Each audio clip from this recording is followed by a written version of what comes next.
not natural for me to be on stage. Actually, I work backstage my whole life. So, but working backstage and working with events and all kinds of productions, I work in a very fast-paced environment, as I know a lot of you do.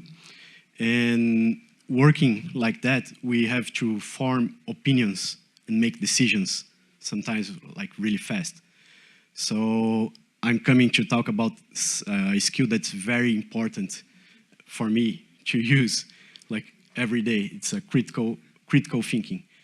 But as all other skills that we heard here today, those skills are important that you not only like hear about this once and use this rationally thinking about this. That's all these skills have to be something that you study every day in your life to become natural. It's like martial arts. When you need to use it, have to be like organic and natural. So I advise you to, as we like to do, like study this every day to evolve during your whole life. So I'm gonna talk about critical thinking today. I wanna start asking you guys, have you ever wondered how you form your opinions or make decisions? Because in today's world, we are bombarded with information. And how do we know what's true? How do we avoid being manipulated? It's very important. The answer lies in critical thinking.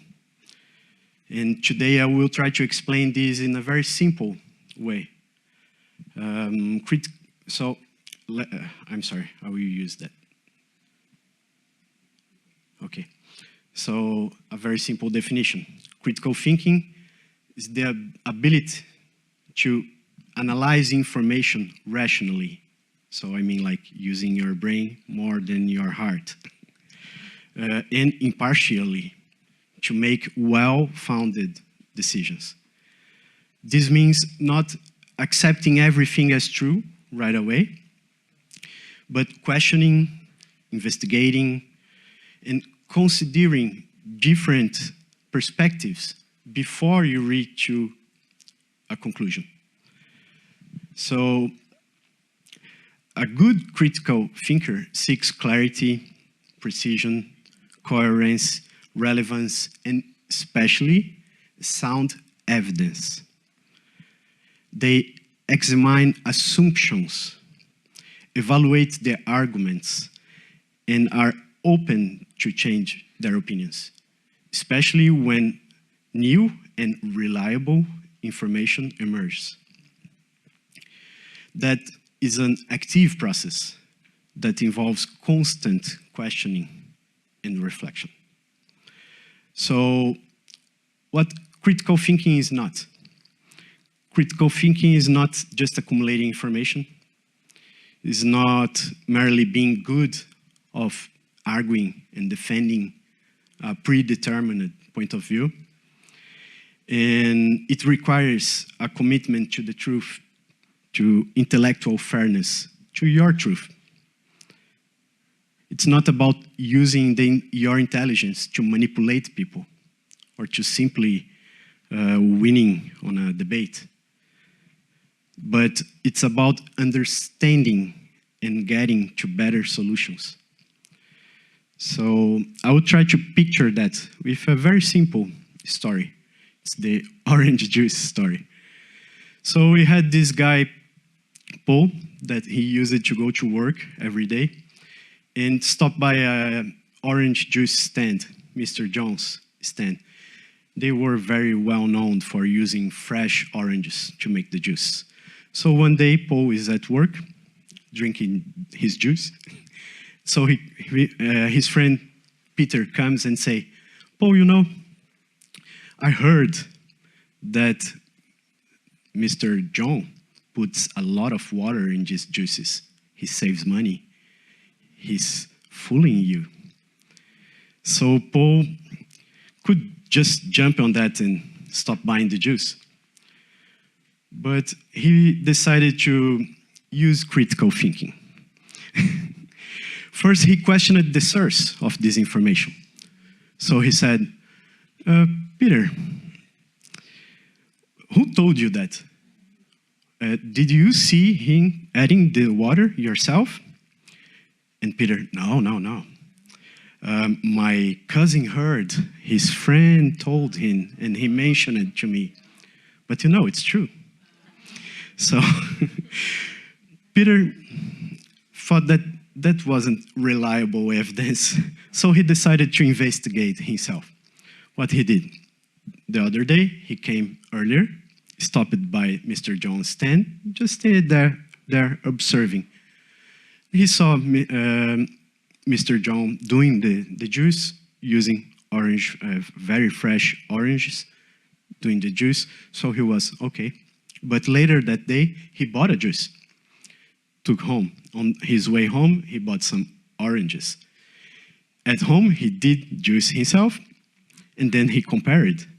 Looked like the same color, same texture, same taste, everything the same. So, done deal. It was fresh. So he came back home, he came back to the work the other day and said, Peter, you know, I investigated myself. And you know what? This juice is fresh, and I can prove it. So maybe, just maybe, your cousin's friend was wrong. And then Peter realized that he believed something without even verifying it. And so he learned a very important lesson that day. What's the moral of this story? We all know. Paul used critical thinking. And by questioning the information, investigating the evidence, and reaching to a conclusion based on facts. So in a world full of rumors and fake news, let's all be like Paul. Question, observe, and verify before you believe. Why is it so important? We live in an era of fake news everywhere, from social media, from the media itself, from governments, from friends, family. We have a world with a lot of polarization. People is very dogmatic on what they believe, it's the truth. And we have information overload, like everywhere. We can find new information about the same things. So critical thinking protects us from errors of judgment, biases, and impulsive decisions. It helps us make better choices at the work, at church, on our studies, on our families, on our daily lives. So moreover, it fosters a more just and rational world where dialogue and understanding are valued.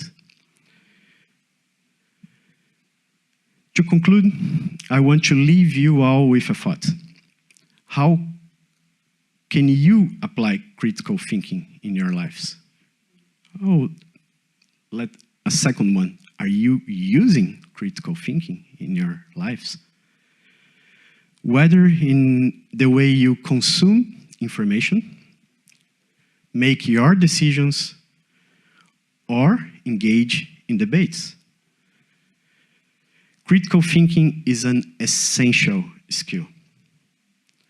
And as Socrates used it to say hundreds of years ago, an unexamined life is not worth living. Thank you.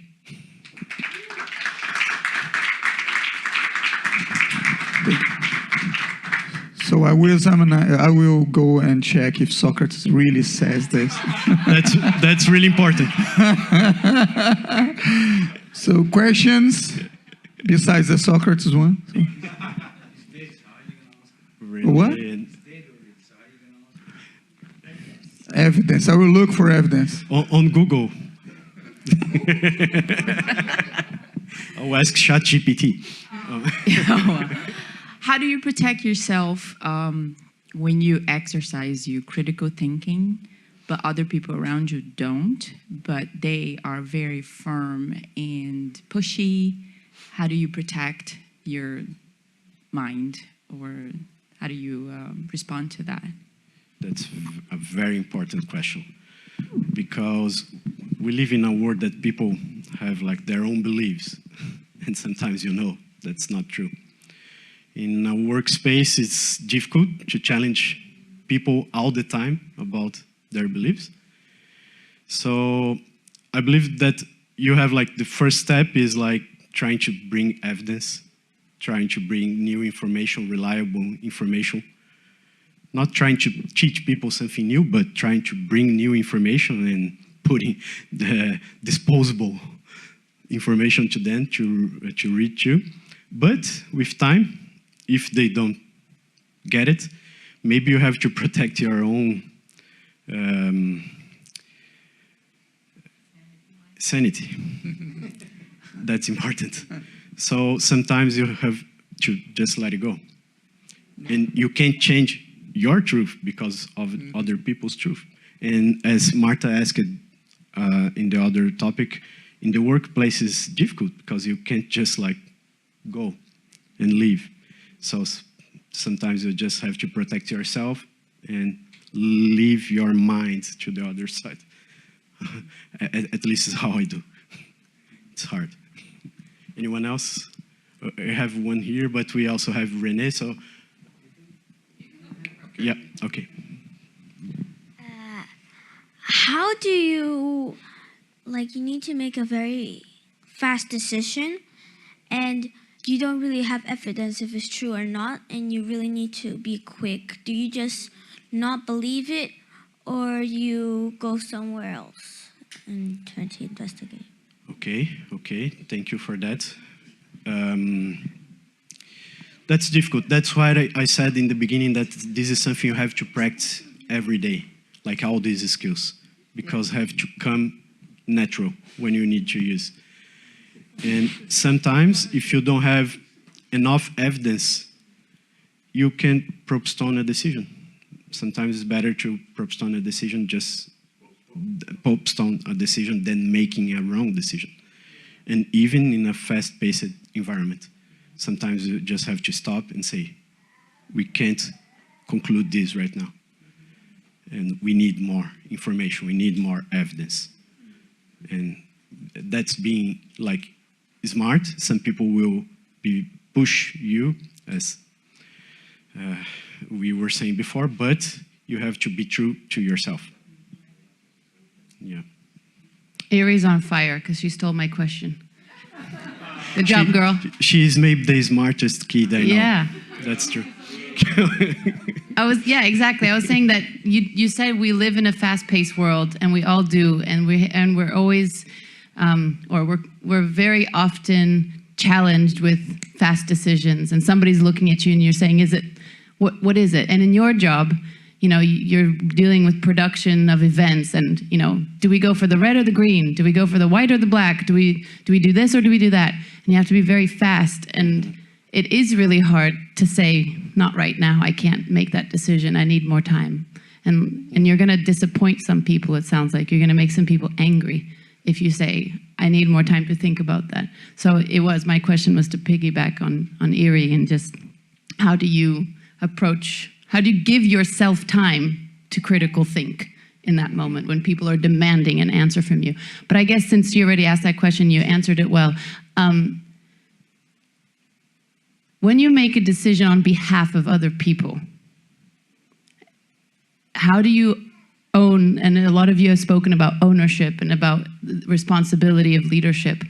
Let's say you make the decision that you've provided pizza for all of us for lunch today, but not all of us like pizza, but you had to make that decision really quickly because it was between pizza and sushi, and you had to decide because it's on you. Mm-hmm. So how do you come out of a difficult situation where you made a choice, but it wasn't to everyone's liking? Well, in my workspace, there is a lot of decisions that don't make a big change. I mean, like if the color of the chairs are green or gray, I can make this decision and won't change too much of like the whole thing. But I understand what you are saying. We have to make like informed decisions. So even this decision, we have to try to process that in a informed way. Like, okay, so how many people we have? How long do we have to the food to get here? How long we have to eating this food? What we have plates, we have forks, we have, we have only napkins, so I'll try to gather the most information I have and try to make a decision based on that. If I know someone don't eat pizza up front, I will try to address that somehow, bring a salad with the pizza, something like that. If I don't, I'll try to make room to address that on the spot. Like when someone tells me, okay, I see all this pizza, but I don't like pizza. So I'll tell, okay, so we have sacolinha right away. I will guide you there. We try to have as much as information we have, make a decision, and make room for more decisions if we need, with more information that can come. We can't like please everyone, but we can at least make people comfortable that we are trying our best to do it.